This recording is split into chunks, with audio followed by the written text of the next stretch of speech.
ஒருவர் மாற்று மதத்தை, அதாவது பிறப்பில் அவர் ஹிந்துவா இருந்துட்டு வேறொரு மதத்தையோட ஒரு அடையாளத்தையோ ஏதாவது வச்சிருந்தா அவர் அந்த மதத்தை சார்ந்தவர் தான், கன்வெர்ட் ஆயிட்டாரு அப்படிங்கிறதுலாம் அர்த்தம் கிடையாதுன்னு.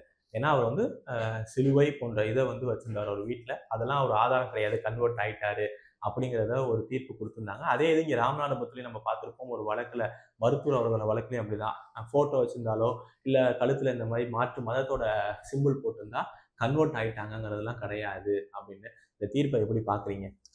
இல்லை, இது மாதிரி பல நேரங்களில் வழக்குகள் வந்தாலும் உச்சநீதிமன்றம் ஒரு வருடத்திற்கு முன்பாக, என்னுடைய நினைவு சரி என்று சொன்னால் bench Pardiwala and justice Mahadevan பெஞ்சில், ஒருவர் கிறிஸ்தவராக மதம் மாறிவிட்டு தன்னை மீண்டும் ஹிந்து என்று சொல்லிக்கொண்டு ஹிந்து பட்டியல் ஜாதி இடஒதுக்கீடுகளை பயன்படுத்துவது என்பது அம்பேத்கர் சட்டத்திற்கு செய்யப்படும் மோசடி அப்படின்னு சொன்னார்.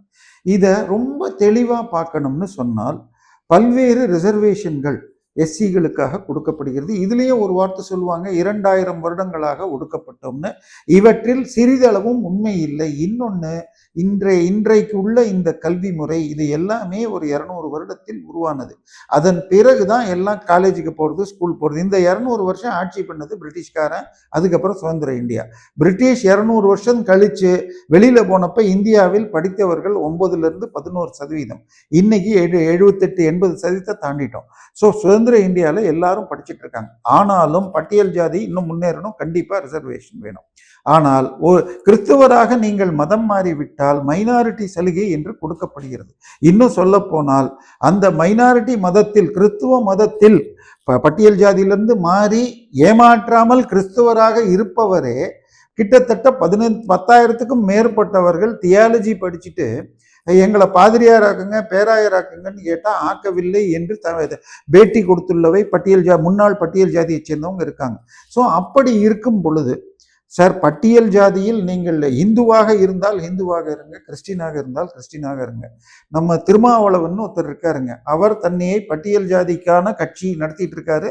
அந்த கட்சியை அவர் கட்சி பேர் யாருக்கும் ஞாபகம் இல்லாட்டையும் கட்ட பஞ்சாயத்து கட்சி இல்லைன்னு சொன்னால் சரக்கு மிடுக்குன்னா எல்லாருக்கும் புரிகிற அளவுக்கு அவர் ஃபேமஸ் ஆனவர்.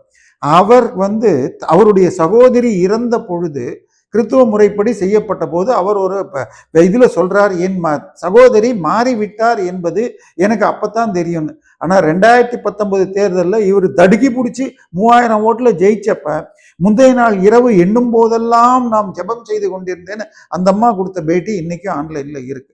ஸோ முழுக்க பொய் சொல்ல. இன்னொன்று, ஒரு ஃபேமிலியில ஒருத்தர் மாறிட்டால் மீதி உள்ள அனைவரும் மாறுகிறார்கள் என்பதற்கு ரொம்ப தூரம் போவானாங்க.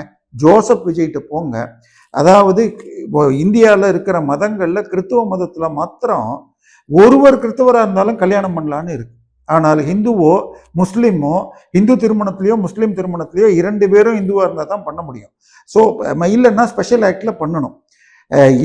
விஜயுடைய கேஸில் திரு ஆல்பர்ட் சந்திரசேகரும் இவங்க அம்மாவும் அவங்கவுங்க மதத்தில் இருந்தாங்க. ஆனால் இவருக்கு 5 வயசு ஸ்கூலில் சேர்க்கிறப்ப மனைவியையும் மதம் மாற்றி 2வது திருமணம், மீண்டும் ஒரு முறை சர்ச்சில் திருமணம் செய்து கொண்டார். தன்னுடைய மாமனாரையும் மதம் மாற்றி அவருக்கு கிறிஸ்துவ முறையில் அடக்கம் நடந்தது. ஸோ மதம் மாறினால் இப்படித்தான் நடக்கும். இன்னொன்று, திரு விசிகால 4 பேர் இந்த திமுக கூட்டணியில் எம்எல்ஏக்களாக நிற்கப்பட்டவர்கள் ரிசர்வ் தொகுதியில், அந்த 4 பேருமே கிறிஸ்தவர்கள் என்பது அவர்களுடைய இதை டவுன்லோட் பண்ணி நான் படித்தா 3 பேருடைய மனைவி அல்லது பெற்றோர் பெயர் கிறிஸ்தவராக இருக்கும். உதாரணமாக அரக்கோணத்தில் இருக்கிற வேட்பாளர் அண்ணன் கௌதம சன்னாவுடைய அப்பா பேரு ஜான் ஜெபராஜ். இது வன்னியரசு, அவர் ஏற்கனவே இலங்கைக்கு கடத்தல் செய்திருக்கிறார், ஒரு கொலை வழக்கில் சிக்கி அதுக்கப்புறம் தப்பிச்சிருக்கார். அதெல்லாம் விட்டா கூட அவருடைய மனைவி கிறிஸ்தவராக இருக்கிறார். இது அவருடைய தந்தைக்கு கிறிஸ்தவ முறையில் தான் சடங்கு செய்தார் சமீபத்தில். ஸோ இவங்க எல்லாரும் இதே போல இன்னொருத்தர் இப்படி இருக்கிறப்ப இவங்க எல்லாம் ஹிந்துன்னு சர்டிஃபிகேட் வச்சுக்கிறாங்க. இன்னொரு அம்மா பேரு கரோலின்னு பேரு. யாரு? பிஜேபி வாஜ்பாய் ஆட்சியில பாமக சார்பாக அமைச்சராக இருந்தவர் தலித் எழில்மலை. ஆனால் அவருடைய அனைத்து குழந்தைகளுக்கும் கிறிஸ்தவர் பேராக இருக்கிறது. ஸோ கிறிஸ்தவராக மாறிவிட்டு சர்டிபிகேட்ல எஸ்சி வாங்குறவங்களை சர்வே பண்ணி எடுக்கணும்னு இதே அலகாபாத் நீதிமன்றம் 2 மாதத்துக்கு முன்னாடி தீர்ப்பு கொடுத்திருக்கு. ஸோ சர்டிபிகேட் தமிழ்நாட்டில் எஸ்டி சர்டிபிகேட் இஷ்டத்துக்கு கொடுக்கப்படுகிறதுன்னு சொல்லி உச்ச நீதிமன்றம் கூறியிருக்கு. ஸோ இந்த சர்டிஃபிகேட் வாங்குறது தமிழ்நாட்டில் 100க்கு 97 பேர் பிசிஎஸ்சியில் வராங்க. என்னோடு படித்த என் நண்பர்கள் பிசி சர்டிஃபிகேட் வச்சிருந்தாங்க. அவங்கள கேட்டா எங்க அப்பா ஓசி, அதாவது ஓப்பன் காம்படிஷன்ல இருந்தாங்க, உயர் ஜாதின்னு, எங்களுக்கு பிசி வாங்கணும்னாங்க. இப்ப அவங்க மகன்களுக்கு எம்பிசி வாங்குறாங்க. ஸோ இது ஜாதி சர்டிஃபிகேட்டுங்கிறது இது ஏலம் போடுவது போல கொடுக்கப்படுகிறது. ஸோ இவை உண்மையான தேவை இருப்பவர்களுக்கு இல்லாம போகுது. இப்ப நம்ம 2 கேஸை நான் சொல்லிடுறேங்க. கேரளால ஹைகோர்ட்ல போய் தகுதி நீக்கம் செய்யப்பட்டது மாவேலிக்கராவுடைய எம்பியான சுரேஷ் சொல்லிட்டு காங்கிரஸ் எம்பி. அவர் 2 எலெக்ஷன்ல 2 தாசில்தார்ட்ட ஒரு முறை ஒரு ஜாதி சர்டிஃபிகேட் வாங்குறார், இன்னொரு முறை வேறன்னு வாங்குறார். இதுக்கு நடுவுல நான் கிறிஸ்டியன்ல இருந்து ஹிந்துவாக போய் இது தாய் மதம் திருமண சர்டிஃபிகேட் வாங்கியிருக்கார். இது எல்லாமே ஃப்ராடுன்னு சொல்லி அந்த கொடுத்ததுக்கு அப்புறம் உச்ச நீதிமன்றம் போய் அவர் அதை ஸ்டே வாங்கிட்டார். சரி, உச்ச நீதிமன்றத்தில் போய் ஒரு வழக்காடணும்னா ஒரு நாளைக்கு 20 லட்சம் ரூபாய் ஆகும். ஸோ எத்தனை பேரால முடியும்னு நினைச்சு பாருங்க. இதே மாதிரி இது காங்கிரஸ் வர்சஸ் சிபிஎம். சிபிஎம் சார்ந்த தேவிகுளம் எம்பி எம்எல்ஏ ராஜா, அவர் ஆதி திராவிட தமிழர்னு தமிழ்நாடு சர்டிஃபிகேட் வச்சு ஏமாத்தி ஜெயிச்சார்னு தகுதி நீக்கம் செய்யப்பட்டார் ஹைகோர்ட்ல. திருப்பி உச்ச நீதிமன்றத்தில் போச்சு. ஸோ பணம் இருந்தால் ஜெயிக்கலாம்ங்கிறதாக ஆகிறது. இதனால இந்த விஷயத்தை மாற்றணும்னு சொன்னால், நான் சொல்றது அவங்க இந்த உதாரணமாக ராஜா திருமணம் சர்ச்சில் நடந்தது என்றே சொல்லப்பட்டது. அதனால திருமணம் சர்டிபிகேட்டு இந்த சர்டிபிகேட் எல்லாத்தையுமே பொய்ன்னு சொன்னா அப்புறம் என்ன பண்றது?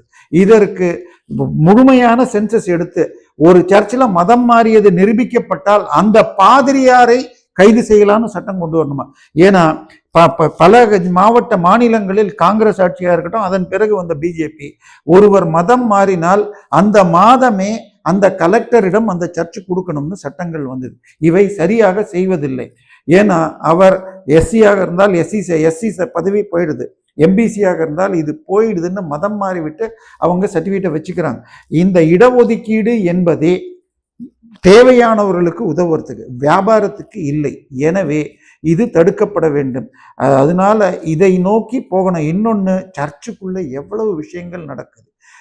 சர்ச்சில் திருச்சியில் ஒரு சுடுகாட்டில் உயர்ஜாதி கிறிஸ்தவர்களுக்கு தனி கேட்டு, கீழே எஸ்சி கிறிஸ்தவர்களுக்கு தனி கேட்டு இன்னைக்கு வரைக்கும் இருக்கிறது.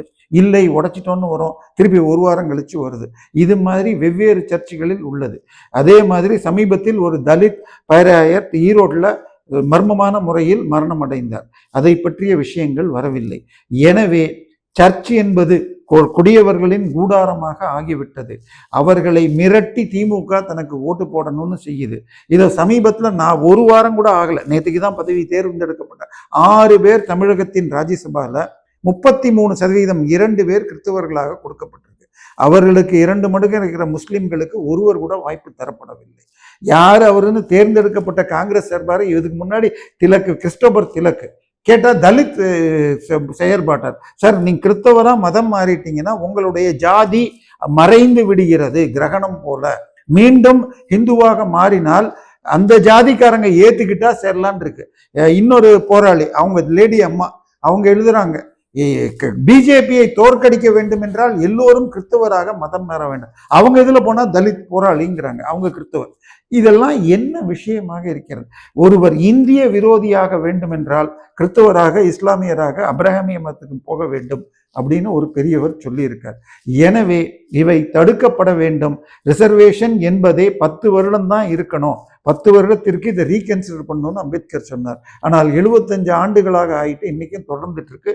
இன்றைக்கு உள்ள எஸ்சி லிஸ்ட்ல 3 ஒருவர் கிறிஸ்தவர்கள் என்று என்னுடைய கிறிஸ்தவ நண்பர் சொன்னார். இதை முழுமையாக களை எடுக்காவிட்டால் இது இந்தியாவிற்கு பாதகமாகவே செல்லக்கூடும். உடனடியாக மத்திய அரசு இதில் தலையிட வேண்டும்.